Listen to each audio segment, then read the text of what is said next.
Okay. Good morning. Good morning. Happy hump day, right?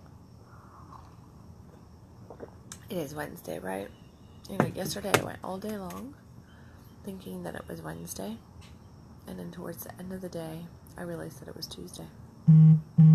So, today is Wednesday, not yesterday. Yesterday was Tuesday. Oh, goodness. And I woke up earlier, and I made use of this Wednesday for what it is known by. And then I took a little bit of a nap, and I woke up a little bit late. Well, my alarm went off, and I was like, oh, no, I'm not going to get up right this very second. I'm going to just take my time, get out of bed the second time a little bit slower. So, I just got up. But then I came out here, and there was a jalapeno on the table, and I went and I grabbed the jalapeno, I tossed it out in the grass, and then I was sitting here trying to just get in alignment to what today's topic was when all of a sudden my eye started itching, so I rubbed my eye with the same freaking finger that I had picked up the jalapeno with. So that was a nice way to start the day. I was like, woohoo, that moment when you put jalapeno in your eyeball at 6:30 in the morning. Yes, good morning. So, hey, good morning, everybody. Morning, Steve. Morning, Michael. And somebody is trying to chat with me on Facebook Live. Let me move that down there. Okay. I hate that when all the little Facebook Messenger stuff pops up. Can't see them. But this morning, as I was sitting here downing 5-6 cups, yeah, I probably need 5-6 cups, 5-6 sips of coffee, I was thinking about different things, and the thing that just kept kind of coming through, other than the song from Imagine Dragons, Thunder, which is playing in my head because my two youngest children, that's their favorite song, and so they make me listen to it over and over and over again. And I do love Imagine Dragons, but I think I've had enough of that particular song. It's a good song, but still. But as I was trying to clear my mind, which it still has not worked, of that particular song, I was thinking about, just trying to receive what today's message is. And today's message, as I titled it, is Normalizing Expectation. And it just kind of came through because this is a topic that came up for me a few times yesterday and the day before. I think that's where that's coming from. And there is I talk a lot about, affirming what you want, but doing it in the sense of you already have, not in the scarcity of having and the lack of. And we really do affirm what we want through the lack of having it energy versus the energy of it just is. And then we turn around and we get very caught up on what is. So like the shit that's going down in our life, we get very focused on that and make it, we solidify it as a reality versus just letting it go. And I often ask, well, how do you go about like really creating stuff? What do you need to do? Well, one of the things, and later today, I'm going to be doing my very first live training for my new workshop called, it's all on alignment ass kickery. So it's 10 intensive days focused on alignment ass kickery. And it's called Stop Fucking Around. So definitely you want to check that out later. But in that particular course, I'm going to get a little bit more in depth on this topic and on a whole bunch of other topics, 10 to be exact. But the normalizing your expectations really is just about recreating habits, recreating what you believe is your norm, instead of just accepting your norm for what it has always been or what it is right now in the current moment, but to make a choice as to what you want your norm to be. Which, when we talk about like abundance, typically people want to focus in on making more money or having more sex, or getting into a relationship, not feeling lonely, all these kinds of things, or just focusing in on health too. If you have a weak immune system and you want to normalize it into having a strong immune system, well, this definitely applies there as well. So one of the things that around doing that is really just to start looking at things a little bit differently. But it's more than just looking at it, because us looking at something is us looking for what it is in the moment versus what we want it to be in the moment. And here's the real tricky thing, is that you are always in the now, right? You're always in the now. You're not back there. You're not in forward motion. Like, you're not in your future. You're not in your past. But at the same time, you are. So you are inhabiting all three spaces in time, but you are really truly only experiencing in this moment the here and the now. So to normalize your expectation, you can either go back, you can work on healing different things from your past. You can send out, as we have our imagination, which is to throw out into the future what we want. So we imagine what we want, but we remember, our memories tell us what we've had. Well, somewhere in between those two is creation, right? It's when those two come together that you get that creative energy, and that always is happening in the here and the now. Whether we are sending it backwards or forward, we are constantly creating in the now. So it's really important to, if you want your frequency to change, if you want your level of manifestation, abundance to change, you want to start drawing in the things that you want instead of the things that you don't want, you have to create a new habit, a new normalization for yourself within this moment. So that means, like, we'll use money for an example, because I think everybody probably wants more money, right? So we want more money. If I want more money and I want to draw in more money, well, I can't be focused on exactly what I have. So if let's say I have $500 in the bank, and I look at it and I go, I have $500 in the bank, and by the end of the day, I'll probably only have $150 in the bank, because this bill's going through and that bill's going through and blah, blah, blah, blah. I always seem to just be scraping by. I always seem to just barely make ends meet. You see what those programs are? That's the programs of, I don't have enough. I get by, but I don't have enough. I'm barely making it. So our habit is to barely make it. So how are you ever, if you have the habit of barely making it, of living paycheck to paycheck, how then are you going to open up to receive more if your habit is that you barely make it every single month?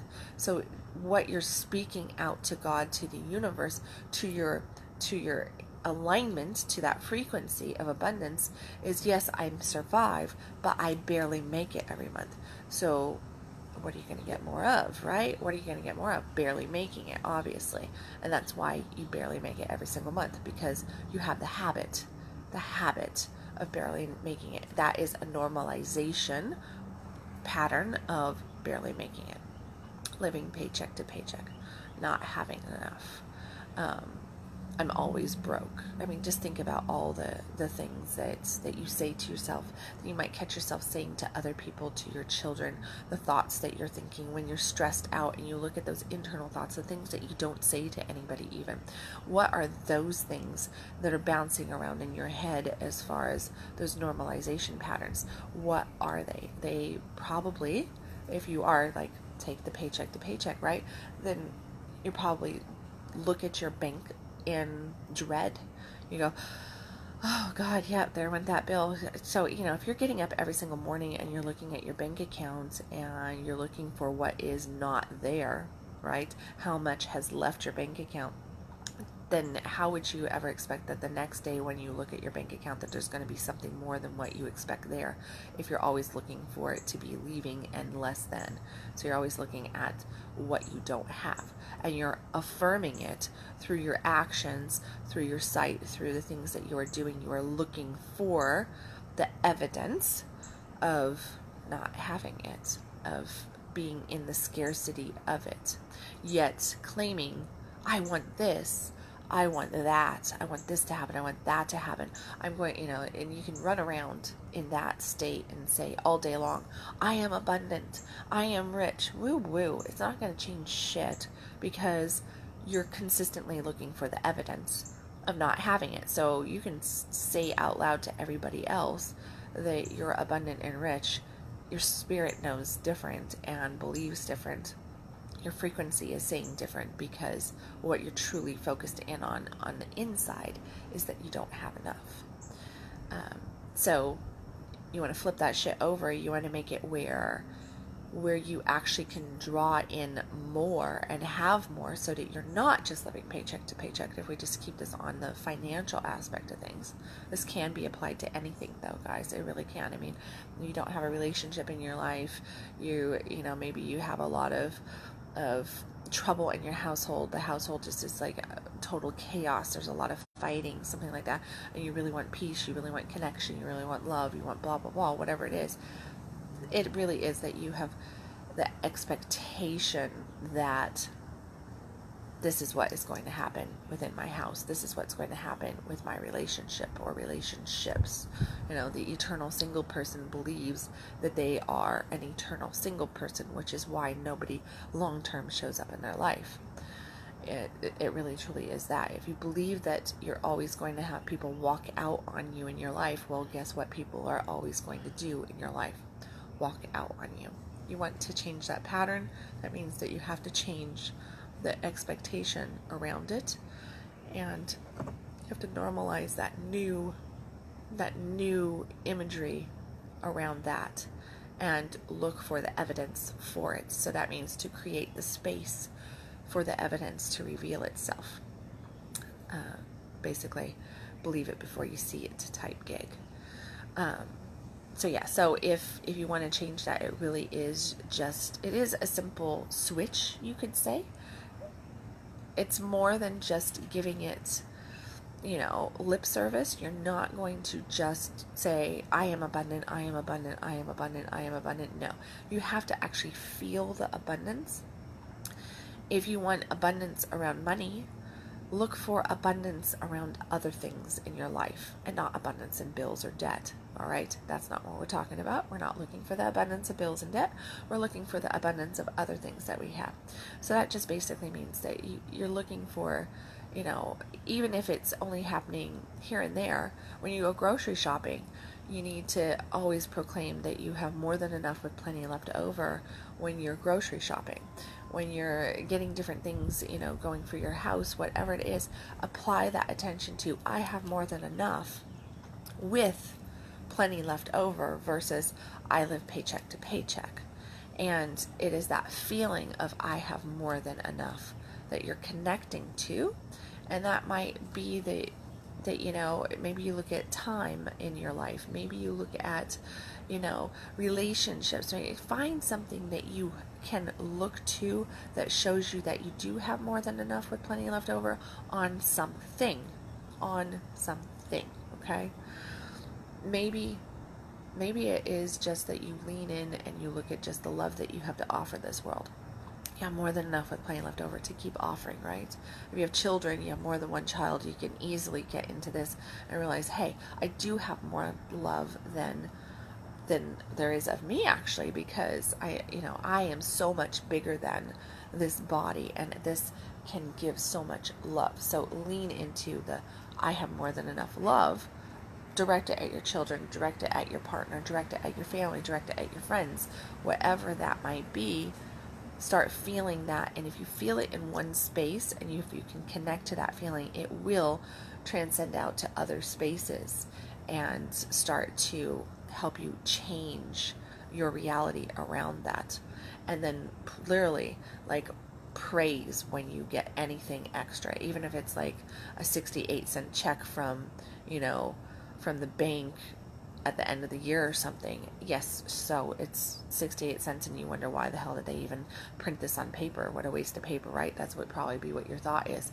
No, instead of, as soon as you catch yourself going that way, go, no, oh my gosh, that's an extra 68 cents. I have more than enough with plenty left over. When you focus in and you start to change that stuff, and the first piece of it is to really, first off, catch yourself, witness, as I say, witness yourself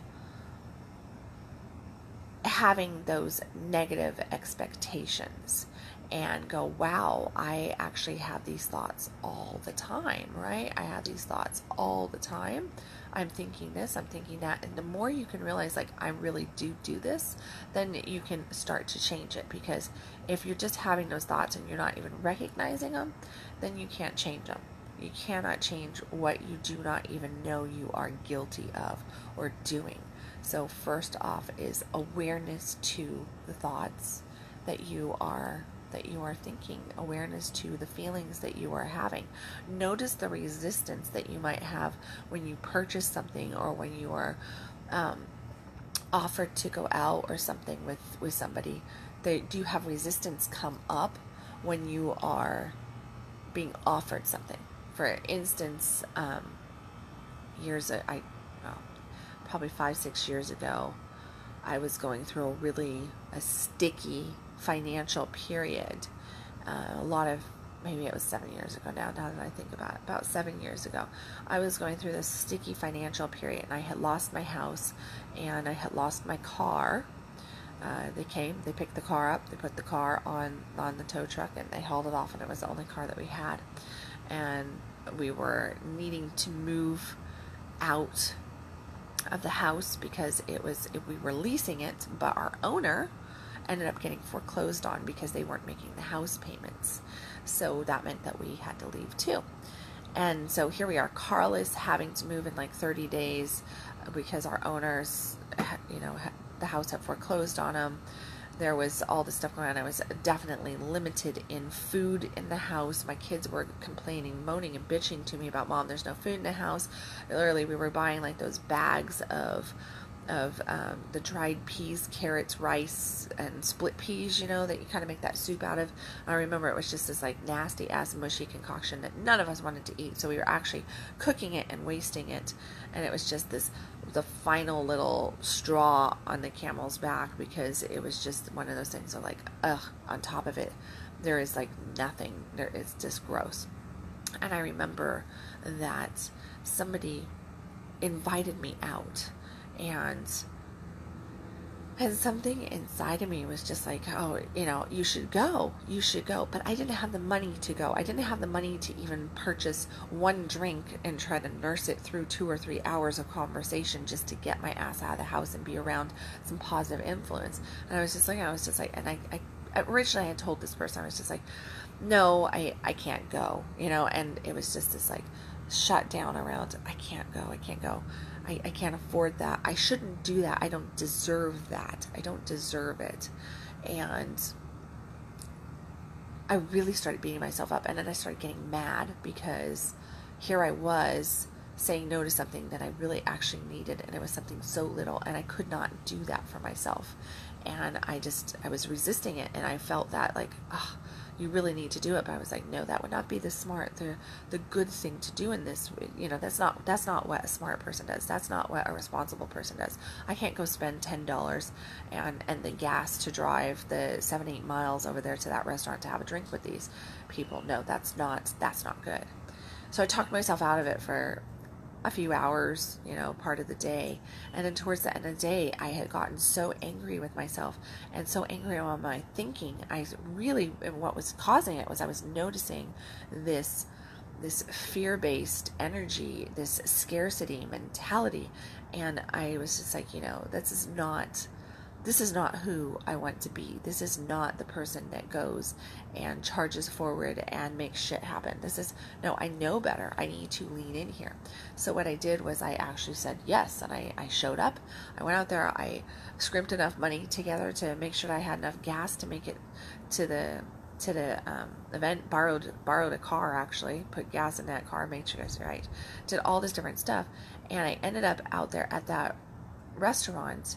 And I remember sitting there with this group of women, and we were talking, and it took me quite some time to just like get down into my body and to relax and not be fearful of everything. And I remember looking at the menu and thinking, oh my God, I don't have enough money in my purse to really do anything on here. I literally am going to have enough just for a cocktail and a glass of water, and that is it. I can't eat, no appetizers, no nothing.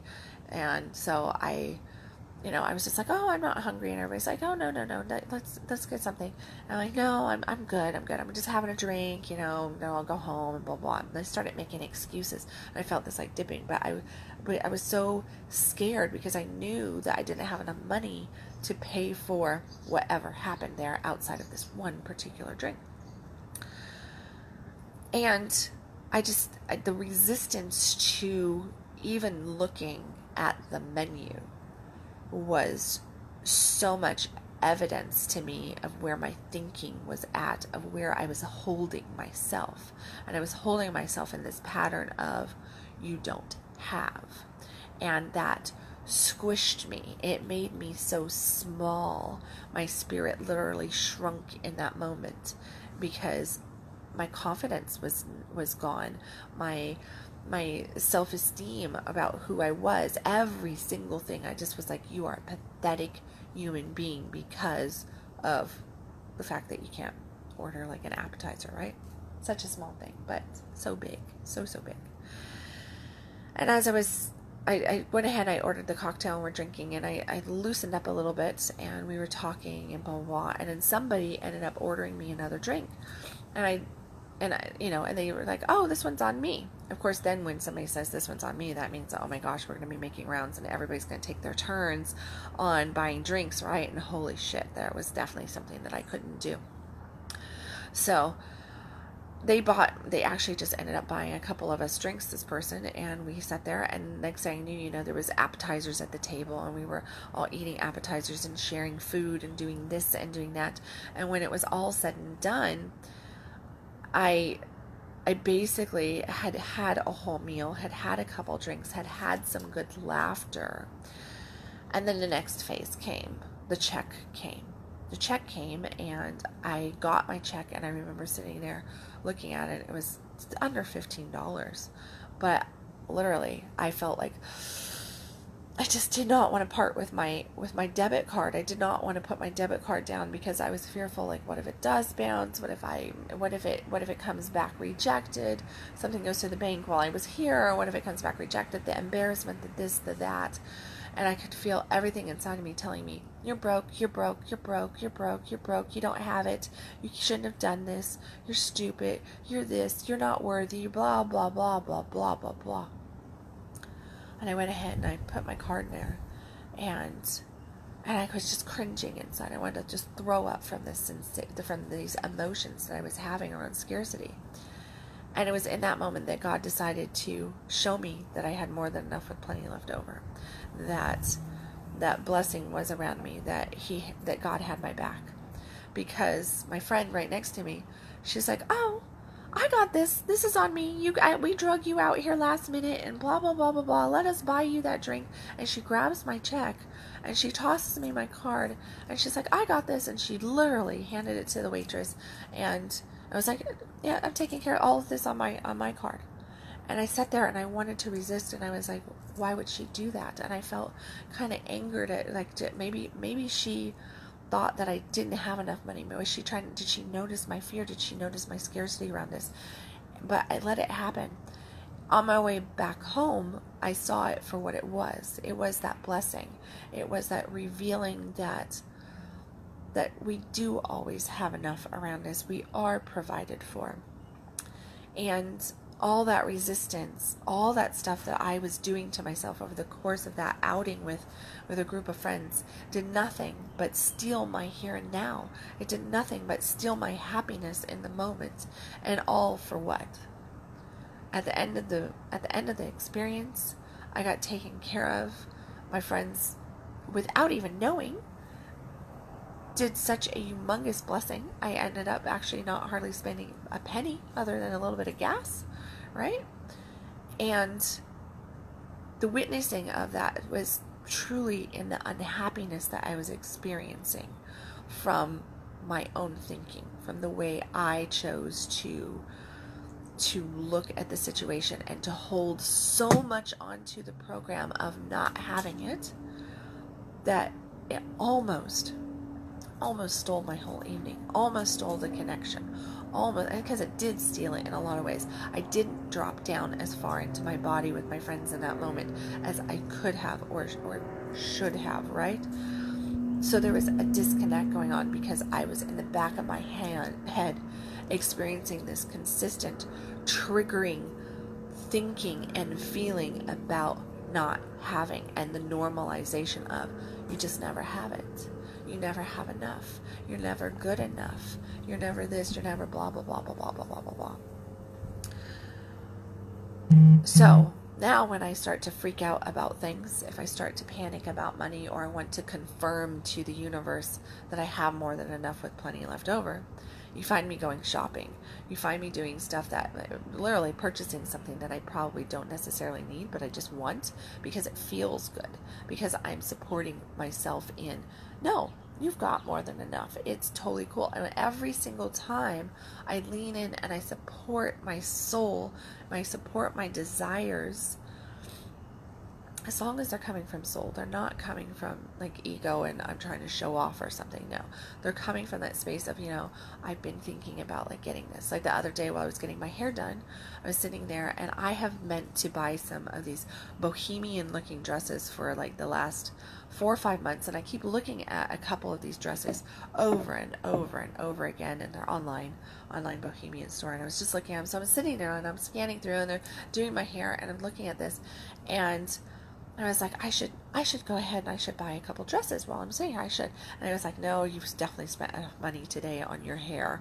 You do not need to buy anything else today. Was the little voice, and that same little voice that tried to steal my thunder. There's the thunder song comment. Steal my thunder earlier, and it was that voice that really was trying to get me to go into scarcity mode. You don't have enough. But the me of today goes, that's not true. I have enough. I have more than enough with plenty left over. There's evidence of it all over the place. I'm never lacking. There is always food in my fridge. Everything's on. I have a great house. My kids are taken care of. I go and do this. I do that. I have fantastic. I look at all the beautiful abundance that I have in multiple ways in my life, and I lean into that. So I was having a little resistance because my hair cost a shitload of money, and I was going, holy crap, like there's some resistance coming up inside of me about getting my hair done. So what I did was I ended up buying 4 dresses. I sat there and I spent more money and I bought 4 dresses and I ordered them, and I can't wait for them to get here. They're going to be here, I think, tomorrow. So I got really, really, turned on, and I leaned in. I was just like, no, because I'm going to feel so good when I put these dresses on, and I got my hair done, and I got this, and I got that. And there was this feeling in it. There was this turn on, this sensualness, this connection, this arousal around my desire. So I leaned into that desire because it was arousing to me. It was not coming from here. It was coming from my core of like, ooh, that just like, I could feel the material on my skin. I could see myself in the dress. And that was definitely more of that, like, ooh, that's what I want. I want to have that feeling. I want to go out on a date in one of my new dresses with my hair done up. And I just had this whole experience going off in my head.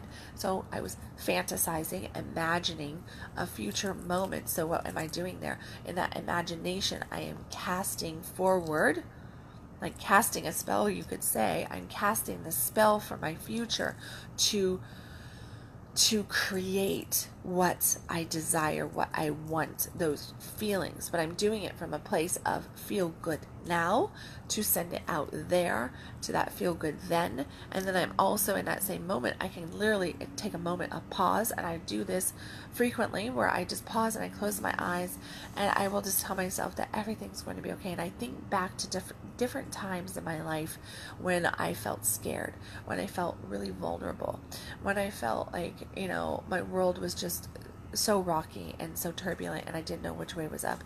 So I lean back into those moments and I tell myself, just like I send off a little prayer to the me of the past, and I just say, everything's gonna be okay.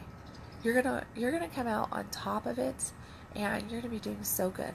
You're gonna have beautiful relationships, and you're gonna have money in the bank, and your kids are all going to be doing fantastic. You're going to have fantastic relationships with them. You're going to be in love with your body. You're going to be this and you're going to be that. And whatever it is that I need to hear in those moments, that just kind of my soul feeds to me in that moment, and I send that prayer backwards. I send that to another version of me. And here's the thing, whether it actually travels time and space or not is beside the point. When we send these prayers backwards to help heal ourselves, we're actually going down energetically into a cellular level, you could say, and re-energizing in a positive sense. We are connecting and affirming to ourselves exactly what we're saying. So then you might come out of a meditation, a prayer moment like that, going, wow, I feel so much better, when you went in going, I don't know, I just feel uncertainty, and I always feel this uncertainty, and I feel anxiety, and this happens to me. And if you're having that, send some love back to an old version of yourself, to a time that you were feeling that as well, and breathe into that space and start doing that kind of healing work there. And then move into the here and the now and look around and say, hey, this is what I have, and focus in on your gratitude for the right now. The more you get into gratitude, the more abundance will come to you. It's about being grateful for what you have right now, being grateful for the opportunities that are coming to you, being grateful for the healing and the lessons that you have been given from your past into the present moment, and then imagining, fantasizing, whatever you want to use here, that future of that you desire, that you want. So find your turn on, and don't feel bad about finding that turn on for whatever it might be. Lean into that, see it, feel it, experience it, embrace it, embody it. Call that shit into your life by sending out those thoughts, those feelings. Fall in love with the future you. Look at it like that, and really that's like pulling all those three together for you so that you can normalize your reality, normalize what you want in the here and the now, instead of always focusing in on what you don't have. Your current norm is probably not the norm that you want in your life, so recreate it. Nobody can recreate it for you, only you can. It is really just about feeling that and focusing in on the expression of it, and looking for exactly what, those things, that evidence in those moments. Even if it's just a little, even if it's the tiniest little thing that you possibly can. You'd say, well, I have more than enough coffee with plenty left over. That's fine. That's a place to start. I may not have more than enough coffee with plenty left over because my cup's almost empty. But that's only out here because I have tons of coffee in the house, right? So I have more than enough with plenty left over. See? It's quite literally like that. Change that thought. Go from, I don't really have enough right here. Oh, but I do. I have it here. So, with that said, I want you guys to go have a fucking amazing day. Please, please, please click on the link that is pinned on here. Come join me this evening for a fantastic class, 10-day intensive ass kickery class, getting you to the spiritual alignment of abundance in all aspects of your life. If you are starting a business, we're going to be going through some basic business stuff. This is a class for entrepreneurs. This is a class for people wanting to change their relationships. It's a class for all this different stuff. You name what your desires are, and we're going to be covering how to achieve those, how to really call that into your life, and not in a slow fashion. No, we don't want slow. We want fast, right? We like speed. We like our blessings delivered with speed. So do you want to continue fucking around? You want to spend the next 5 years doing what you did over the last 5 years? How's that working for you? How's that really, truly working for you? Where do you want to be in 6 months from now? Where do you want to be in a year from now? Let's get your dream boat going. Let's start calling that stuff in. Let's start manifesting it. Click on the link, sign up for the course. I'm going to do my first live training tonight in this course. There's going to be some downloads for you to work through too. And then tomorrow, it's going to be another day of Ask Kickery training coming to you. So for 10 days straight, I'm going to keep the group open here on Facebook that you're going to join into when you sign up. That group's going to be open for about 2.5 weeks. You're going to get that one-on-one attention with me. You can message me. You can ask me, hey, Kendal, this is what's going on. This is what I'm experiencing. I'm going to be able to help you figure out what your blind spots are so that you can move past those and actually see what you want and call that shit in. That's what coaches are for. We're here to help you see what you don't see so you can actually get to where you want to be a hell of a lot faster. I love speed. I absolutely love driving fast. That means calling in my blessings fast. I do like driving fast too, though. I really, really do. I like fast cars. But I want to see you have your blessings come in fast. I want to see you by the end of this course, by the first part of August, going, holy shit, Kendal, I'm so glad that I took that class. I can't believe that in the last 2 weeks this manifested into my world. I did not think it was possible, and it is, and so much more, and so much more. So, click on the link. Join me for Stop Fucking Around. 10 days of Ask Kickery, Alignment Ask Kickery, starting tonight. Share that course for me on your page. Share this talk on your page. Click the little share button, please. Thank you for all your love. Thank you for all your support, your comments. I love you guys. I will catch you tomorrow morning around 6 a.m. And as I always say, stop existing and start living. See you tomorrow.